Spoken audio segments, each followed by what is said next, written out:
За само една недела зголемен број на амбулантски прегледи и хоспитализации на Универзитетската клиника за респираторни заболувања кај децата Козле. Над 150 амбулантско-поликлинички прегледи и околу 60 на деца кои се хоспитализирани, но ниту едно во моментов не е на кислородна поддршка.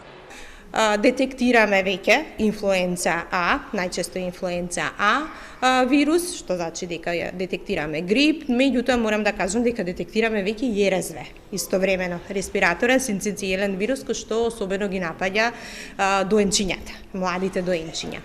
Најчести симптоми на грип се висока телесна температура, на тоа се надоврзува носна секреција, кашлица и болки во грлото и типично за сезонскиот грип малаксеност. Тоа што е важно, според педијатрите, е да не се брза со антибиотици, да се намалува телесната температура со парацетамолски тип на лекови и електролитен тип на течности.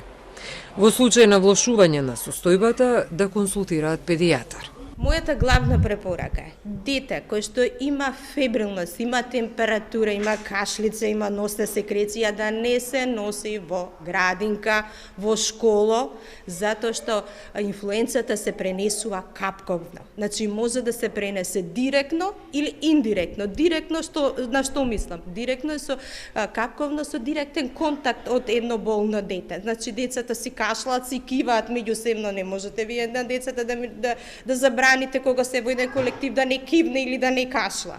И индиректно преку предметите во кои што дечињата заедно си играат. Според последниот извештај на Институтот за јавно здравје, во Македонија се пријавени 126 случаи на грип и заболувања слични на грип, што е зголемување од 31,3% во однос на претходната недела. За сега на инфективната клиника не се забележува зголемен број на амбулантски прегледи и пациенти со компликации од грип. Со оглед на тоа што празниците ни престојат, голем број на луѓе ќе бидат во дружење и така натака, така да очекуваме дека после тој период би можело да се зголеми бројот на случаите со грип. Јас секако ќе напоменам дека тоа стои во сите протоколи, дека најдобар начин да се заштитиме од грипот е вакцинацијата.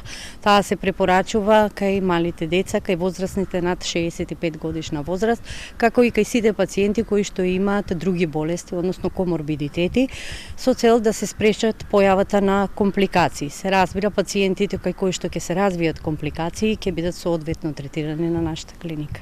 Лекарите со апел до граѓаните да бидат внимателни во периоди кога воздухот е загаден и тоа особено важи за децата, затоа што нивните бели дробови и воопшто нивниот имунолошки систем е во развој. Според педијатрите, доколку има можност, би требало сите градинки и училишта да имаат прочистувачи на воздух.